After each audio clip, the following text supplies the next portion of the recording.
ఈరోజు అత్యంత బాధాకరమైన విషయం ఢిల్లీలో జరిగినటువంటి ఇది ఏదైతే ఉందో బాంబ్ బ్లాస్ట్. ఎన్నో సంవత్సరాలుగా ఈ దేశంలో మతోన్మాద సంస్థలు పేటరేగిపోతున్నటువంటి సందర్భం. దానిలోనే భాగంగానే ఎన్నోసార్లు మన దేశంలో బాంబులు పెట్టి మత కల్లోలాలు పెట్టి ఈ దేశాన్ని విచ్ఛిన్నం చేయాలి, ఈ విచ్ఛిన్నం చేయడం ద్వారానే వాళ్ళు లబ్ధి పొందాలనే కుట్రలతో ఎన్నో సంవత్సరాల నుంచి ప్రయత్నాలు జరుగుతూ ఉన్నాయి. దానిలోని ఈ దాడి జరగడం అనేది ఇది అత్యంత బాధాకరం, దురదృష్టకరం. దీన్ని జైహో తెలంగాణ రాష్ట్ర పక్షాన తీవ్రంగా ఖండిస్తూ ఉన్నాం. ఎన్నో సంవత్సరాల నుంచి జై భారత్ జైహో ఈ విధానాల్ని, ఇలాంటి కుట్రపూరిత వ్యవస్థల్ని ఎదుర్కొనేందుకు హిందూ ముస్లిం ఐక్యతగా ముందుకు పోయేందుకు మేము ప్రయత్నం చేస్తూనే ఉన్నాం, ఇకపైన కూడా చేస్తూనే ఉంటాం.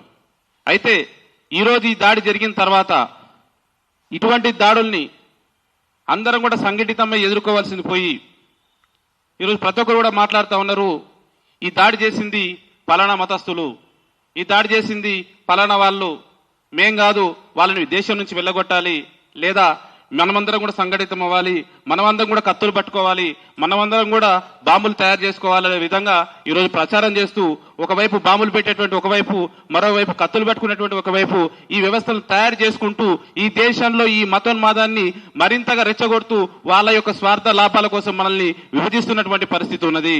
ఇటువంటి పరిస్థితి కొనసాగితే ఈ దేశం మరొకసారి చీలడానికి, ఈ దేశం మరొకసారి విచ్ఛిన్నం అవడానికి కారణమవుతుంది తప్ప ఈ దేశం ముందుకు పోయేటువంటి పరిస్థితి ఎట్టు పరిస్థితుల్లో ఉండదు. అందుకే జైహో జయ భారత్ అనే సంస్థ ఈ దేశంలో ఇటువంటి మతోన్మాద సంస్థల్ని, ఇటువంటి మతోన్మాద చర్యల్ని అడ్డుకోవడానికి, హిందూ ముస్లిం ఒక్కటిగా ఉండడానికి, అన్ని మతాలని ఐక్యం చేయడానికి జైహో సంస్థ కొన్ని సంవత్సరాల పాటు నుంచి పనిచేస్తా ఉంది, ఇక పైన కూడా పని చేయబోతా ఉందని కూడా ఈ సందర్భంగా తెలియజేస్తా ఉన్నాం. ఎవరైతే ఈ దాడులకు తెగబడ్డారో, ఎవరైతే ఈ దాడుల వెనుక కుట్రదారులు ఉన్నారో వాళ్ళందరూ కూడా పట్టుకొని కఠినంగా శిక్షించాలి. ఇటువంటి దాడుల్ని అందరం కూడా సంఘటితమై చేసినటువంటి మతోన్మాది ఏ మతానికి సంబంధించినటువంటి వ్యక్తి అయినా, అతను ముస్లిం అయినా, హిందూ అయినా, సిక్ అయినా, ఏ మతస్థుడైనా సరే మతోన్మాదులందరూ కూడా ఒకవైపు నిలబడి ఉన్నారు. ఈ దేశంలో ఉన్నటువంటి మతానికి సంబంధించిన వాళ్ళందరూ కూడా ఒకవైపు నిలబడాల్సినటువంటి అవసరం ఉంది. హిందువులు, ముస్లింలు, క్రైస్తవులు అందరూ కలిసి ఈ మతోన్మాద శక్తుల్ని ఎదుర్కోవడానికి సిద్ధం కావాలి.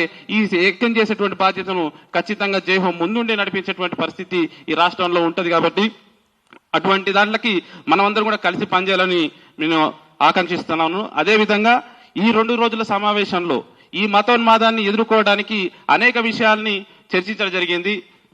దాంట్లో ముఖ్యంగా ఈ జైహో అటువంటి నినాదాన్ని, హిందూ ముస్లిం ఏకో సబ్ హిందుస్థాన్ ఏకో అనేటువంటి నినాదాన్ని గ్రామాల్లోకి తీసుకెళ్లడం, ఈ మతోన్మాద వ్యక్తులని వాళ్ళ యొక్క ఆలోచనల్ని విప్పి చెప్పి ప్రజల్ని చైతన్యం చేయడానికి అంశాలు చర్చించడం. అదేవిధంగా ఈ దేశంలో హిందూ ముస్లిం యూనిటీ కోసం పనిచేసినటువంటి రామ్ ప్రసాద్ బిస్మిల్ అష్ఫాకుల్లా ఖాన్ కావచ్చు, గాంధీ గఫర్ ఖాన్ కావచ్చు, ఈ దేశం కోసం మతోన్మాద చర్యలను ఎదుర్కొంటూ ప్రాణాలు కోల్పోయిన మక్బూల్ షెర్వానీ చరిత్ర కావచ్చు, ఈ దేశంలో హిందూ ముస్లిం గొడవలు జరుగుతున్నప్పుడు 26 రోజులు నిరాహార దీక్ష చేసినటువంటి గొప్ప వ్యక్తి బీబీ అబ్దుల్ సలాం వంటి వాళ్ళ జీవిత చరిత్రని సాహిత్య రూపంలో ప్రజలకు అందించి వాళ్ళ యొక్క ఆలోచనల్ని ఈ దేశంలో కొనసాగించే విధంగా ముందుకు పోవాలన్నట్టుగా నిన్న నిర్ణయం తీసుకోవడం జరిగింది. ఏవైతే నిర్ణయాలు తీసుకున్నారో ఈ నిర్ణయాలన్నిటి కూడా జైహో తెలంగాణ రాష్ట్ర పక్షాన మేము ఖచ్చితంగా అమలు చేస్తాం. ప్రతి గ్రామానికి కూడా జైహో నినాదాన్ని తీసుకెళ్తాం. ప్రజల మధ్య ఈ మతోన్మాద చర్యల్ని, మతోన్మాద ఆలోచనల్ని తుడిచిపెట్టే విధంగా జైహో పనిచేస్తుందని, అదే సందర్భంలో ఈ జైహో జెండాని దేశవ్యాప్తంగా తీసుకెళ్ళడానికి ఈ తెలంగాణ రాష్ట్రం నుంచి కూడా ప్రతినిధులు వెళ్లి అన్ని రాష్ట్రాల్లో పనిచేయడానికి కూడా మేము సిద్ధంగా ఉన్నామని తెలియజేస్తూ ఈ అవకాశం ఇచ్చినటువంటి మీ అందరూ కూడా ప్రత్యేక ధన్యవాదాలు తెలియజేస్తున్నాను. జై హో జై హో జై హో జై హో జై భారత్.